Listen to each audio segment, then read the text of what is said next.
She laughed and said cooking was housewife stuff and beneath her. So I stopped making her meals, took back my card as she walked out. 10 days later, she blew up my phone, promising to cook for me forever. I'm 34, and I had been with my girlfriend for just over 2 years. From the very beginning of our relationship, cooking was something I naturally took on. I've always enjoyed it, not just because I like good food, but because, to me, it's a way of caring for someone. There's something personal about putting a plate in front of someone you love and knowing you made it for them. During our time together, I cooked every single meal we shared. Breakfast, lunch, dinner. If we were eating at home, I was the one behind the stove. Sometimes I'd try new recipes. Sometimes it was the classics I knew she liked. She never once had to worry about food, and honestly, I never thought much about it. It didn't feel like a chore. It felt like part of how we worked as a couple. But one evening changed how I saw her, and our relationship, completely. I had just come home from one of those days where everything seemed to drag on forever. My body felt heavy, my head ached, and I barely had the energy to change out of my work clothes. Usually, no matter how tired I was, I'd still find the energy to make dinner. But that night, I decided to ask for a small favor. She was sitting on the couch scrolling through her phone when I walked in. I set my bag down and said, "Hey, I'm exhausted today. Would you mind making dinner tonight?" She didn't even look up at first, just kept scrolling. Then, with this dismissive laugh, she said, "I don't like cooking. That's housewife stuff. It doesn't really match my status." I honestly thought I misheard her at first. Housewife stuff? Doesn't match my status? I stood there for a second, trying to process it. "You're serious?" I asked, trying to keep my voice even. She finally looked up, rolling her eyes. "Yeah, I'm serious. I've never liked cooking. That's your thing, not mine." It wasn't just the refusal that got to me. It was the way she said it. Like cooking was beneath her.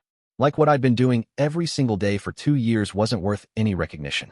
I'd never once complained about it, never asked her to take a turn, and here she was acting like I'd just suggested something ridiculous. I didn't want to start a fight right then, so I just nodded and said, "All right." But inside, something about the way she dismissed it stuck with me. That night, I made myself something simple. She ended up ordering takeout for herself. We barely talked, and I went to bed with this uncomfortable feeling I couldn't shake. It wasn't really about the food. It was about respect. Or in this case, the lack of it. The next morning, I thought maybe she'd bring it up, maybe even apologize.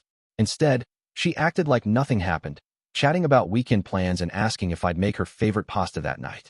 And for the first time in our relationship, I didn't feel like doing it. I didn't say anything yet, but I knew this was going to be a conversation we'd have to have. Later that week, the conversation I'd been putting off finally happened, though not quite in the way I expected. We were in the kitchen, and she was leaning against the counter while I prepped dinner. The memory of her housewife stuff comment was still fresh, and the more I thought about it, the more it bothered me. Not because she didn't like cooking, that's fine, not everyone does, but because of how dismissive she'd been after I'd been doing it for so long without ever asking for anything in return. So, in a half-joking tone, I said, "Maybe I should call your mom and see if she can teach you a thing or two." She gave me a sharp look. "Why would you do that? I've told you before, I can't cook. Never learned. Not my thing." Something about the way she said it made me want to test the truth of it. We'd been together for over 2 years, long enough that I'd met her family a few times. Her mom had always seemed warm and straightforward. So, while she was still in the kitchen with me, I pulled out my phone and dialed her mom's number. Her eyebrows shot up. "Are you seriously calling her right now?" I smiled faintly. "Just curious." Her mom answered cheerfully, and after a bit of small talk, I casually asked, "Hey, did you ever teach your daughter to cook?" There was a pause before she laughed. "Of course. She used to help me in the kitchen all the time when she was younger. She makes a great roast chicken. Hasn't she cooked for you yet?" That caught me completely off guard. I glanced at my girlfriend, who was now standing stiff, arms crossed. "Nope," I said slowly. "She's been telling me she can't cook at all." Her mom chuckled, clearly confused. "Well, she's definitely capable. Maybe she's just out of practice." We wrapped up the call, and I put my phone down, looking right at her. "So you can cook?" Her face tightened. "My mom's wrong. She doesn't know what she's talking about. She literally just said you used to help her all the time." "Yeah, well, she exaggerates. And honestly, she's kind of a fool when it comes to these things." That word, fool, landed heavier than she probably realized. Not just because she'd dismissed her own mother like that, but because I could see it for what it was, a defense. She'd been caught in a lie, and instead of owning up to it, she doubled down. I didn't push the argument right then. I just turned back to chopping vegetables and let the silence fill the space between us. But inside, my patience was wearing thin. This wasn't just about cooking anymore. It was about honesty and respect. two things I'd thought we'd had in our relationship. She left the kitchen a few minutes later without saying a word. I finished dinner alone, set her plate on the table, and went to eat mine in the living room. I could feel her watching me when she finally came to sit down, but neither of us said anything. That night, lying in bed next to her, I kept replaying the whole situation in my head. The status comment, the phone call with her mom, the way she'd insulted her own parent just to avoid admitting the truth. And for the first time since we'd started dating, I felt like I was seeing a side of her I didn't recognize.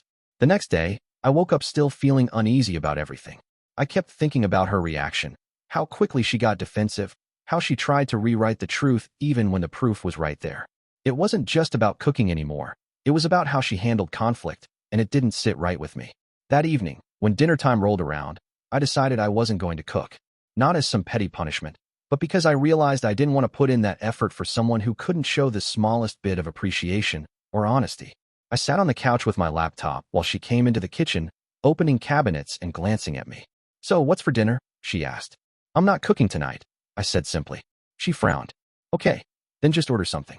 I'll have sushi." "I'm not ordering either. If you want something, you can make it or order it yourself." Her tone immediately shifted. "Wait, what?" "It's your responsibility to feed me. You've always done it." That word, responsibility, hit a nerve. "It's not my responsibility," I said. "It's something I chose to do because I cared. But if you can't even cook once when I'm tired, then I'm not going to keep doing it for you." Her voice got sharper. "Wow. So now you're just going to starve me because of one conversation? Pathetic." I stayed calm. "No one's starving you. You have a phone, money, and a kitchen. You're capable of taking care of yourself." That's when she crossed a line. She started throwing insults, not just about the situation, but about me as a person. She called me selfish, controlling, even a failure as a partner. She said that no one else would put up with me and that she was the best I'd ever get. Normally, I avoid escalating fights, but something about her entitlement and the way she talked to me lit a fire in me. "If you think you're too good for me," I said, "then maybe you should find someone who matches your status." She scoffed. "Maybe I will. In fact, maybe I should just leave right now. See how long you last without me." I shrugged. "That's your choice." She stared at me like she expected me to take it back, to panic, to start apologizing. But I didn't. "You really think you can just replace me?" she said. "That's not what I said," I replied. "I'm saying if you want to go, I'm not going to stop you." She muttered something under her breath about me regretting this, grabbed her phone, and started scrolling, probably to line up a place to stay.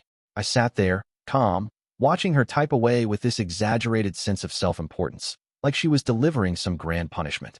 For me, it wasn't even about the food anymore. It was about seeing, in real time, how someone could be so dismissive of the effort you put into a relationship and then act like they were doing you a favor by staying.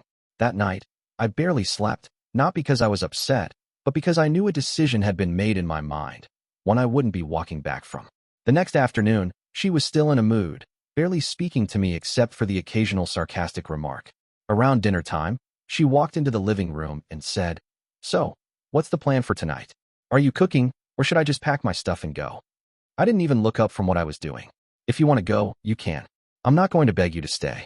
She tilted her head, smiling in that way people do when they think they've got the upper hand. "You'll regret saying that. One day you'll be calling me, begging me to come back, and I'll just laugh." "As you wish," I said. Her smile faltered, like she wasn't expecting me to be that steady. She stood there for a moment, waiting for me to backpedal, but I didn't. Finally, she huffed, went to the bedroom, and started gathering her things. When she walked out the door with her suitcase, I noticed something. She had my credit card in her hand. I stood up and said, "Before you go, I'll take that back." She froze for a second, then handed it over without a word. And just like that, she was gone. The first night without her was quiet, peaceful, actually. I made myself a simple dinner, watched a movie, and went to bed without any of the tension that had been building in the last few weeks. 10 days later, my phone lit up with her name. I let it go to voicemail. Then it rang again, and again. By the time I checked, she'd called 20 times in a single day. My messages were full of text from her. "I miss you. I love you. I'll cook for you every night if you want." I didn't mean what I said. "Can we talk?" Reading them, I didn't feel anger.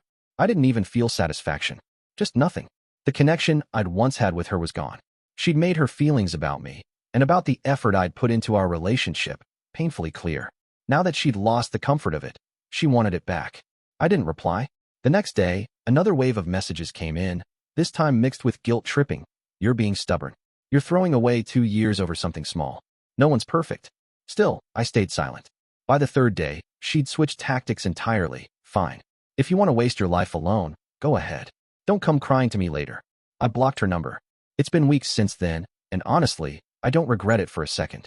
I realized that sometimes, it's not the big betrayals that tell you who someone really is. It's the small moments where you see how they treat your effort, your kindness, and your boundaries. I don't care that she can cook or can't cook. I care that she lied, disrespected me, and treated my contributions as if they were an obligation instead of a choice I made out of love. I appreciate you watching till the end. Hit that subscribe button and stay tuned for more content.